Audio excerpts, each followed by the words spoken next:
இனிமே கண்ணை மூடிட்டு கடலை எண்ணெய் வாங்கலாம்.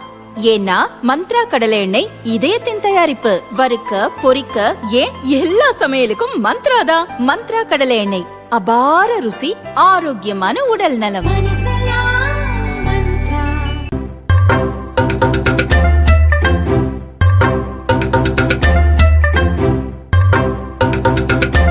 பன்னீர்செல்வமும் சசிகலாவும் இணைந்து செயல்பட்டால் தென் மாவட்டங்களில் ஓட்டுகள் பிரிந்துவிடும் என அமமுக பொதுச் செயலர் தினகரன் அச்சத்தில் இருப்பதாக கூறப்படுகிறது.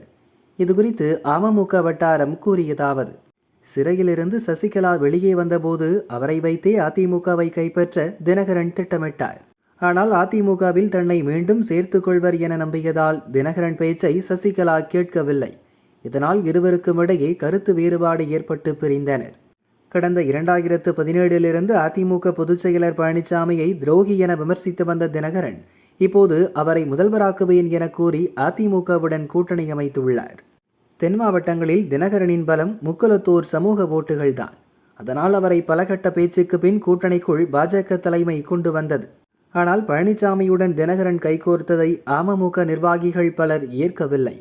பலர் கட்சியை விட்டு விலகி வருகின்றனர். கட்சியில் இருப்பவர்களும் அதிமுகவுடன் இணைந்து செயல்பட மறுக்கின்றனர். இதற்கிடையே அதிமுகவில் மீண்டும் சேர வாய்ப்பு இல்லாததால் புது கட்சி துவங்கும் எண்ணத்தில் இருக்கிறார் சசிகலா. அப்படி இல்லாவிட்டால் தன் உறவினர் திவாகரனின் அண்ணா திராவிடர் கழகம் கட்சியில் இணைந்து செயல்பட உள்ளார்.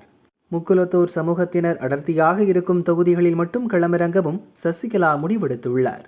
இதற்காக முன்னாள் முதல்வர் பன்னீர்செல்வத்தையும் அழைத்துள்ளார். குறிப்பாக பழனிசாமியின் 10.5% வன்னியர் உள் ஒதுக்கீடு முக்குலத்தோர் சமூகத்துக்கு எதிராக இருப்பதை சுட்டிக்காட்டி பிரச்சாரம் செய்யவும் சசிகலா திட்டமிடுகிறார். சசிகலா பன்னீர் இணைப்பு நடந்தால் முக்குலத்தோர் ஓட்டுகள் சிதறி தினகரனின் செல்வாக்கு குறைய வாய்ப்புள்ளது. இதையறிந்து தினகரன் அச்சத்தில் உள்ளார் என அமமுக வட்டாரத்தில் பேசப்படுகிறது. எனவேதான் இதுநாள் வரை புதுவெளியில் சசிகலாவை விமர்சனம் செய்யாத தினகரன் சசிகலா திமுகவின் ஏஜென்ட், பிள்ளை பிடிப்பவர்கள் போல வேட்பாளரை பிடிக்கிறார். சசிகலா கட்சி துவங்குவதாக சொன்னால் யாரும் ஏமாற வேண்டாம் என கடுமையாக விமர்சித்து வருகிறார். அதேபோல் சசிகலா பேச்சை கேட்க வேண்டாம் என பன்னீரிடமும் தினகரன் கூறியுள்ளார்.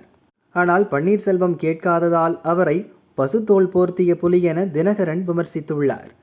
மேலும் ஜெயலலிதாவால் பதவி சுகத்தை அனுபவித்துவிட்டு தற்போது தன் சுயநலனுக்காக தீய சக்திகளிடம் விலை போய் அவர்களுடன் இணைய துடிக்கின்றனர்.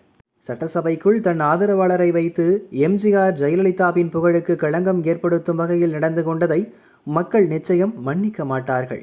இந்த சுயநல கூட்டத்துக்கு வரும் சட்டசபை தேர்தலில் தமிழக மக்கள் தகுந்த பாடம் புகட்டுவார்கள் என தினகரன் கூறினார்.